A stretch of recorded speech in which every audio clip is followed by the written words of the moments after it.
Mushroom হল পৃথিবীর অন্যতম পুষ্টিকর খাবার। এগুলোতে রয়েছে প্রোটিন, ফাইবার, ভিটামিন এবং খনিজ পদার্থ।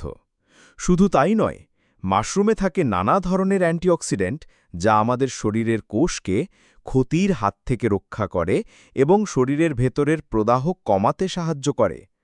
কিন্তু আশ্চর্যের বিষয় হল এতটুকুই নয়।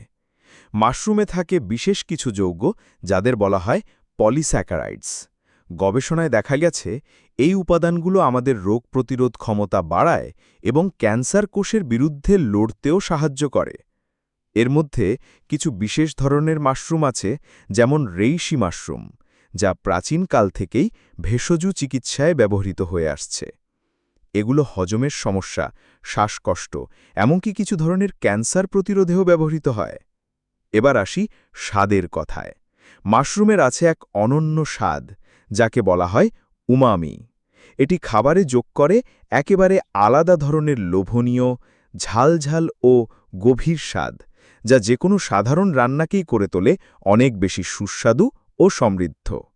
তাহলে দেখো, মাশরুম শুধু পুষ্টিগুণে ভরপুর নয়, একই সাথে এটি শরীরের জন্য দারুণ উপকারী আর খাবারের স্বাদ বাড়ানোর অসাধারণ একটি উপাদান। তাই পরের বার যখন তুমি রান্না করবে, চেষ্টা করো মাশরুম যোগ করতে। তাহলেই পাবে স্বাদ, পুষ্টি আর অসাধারণ স্বাস্থ্য উপকারিতা, সব একসাথে।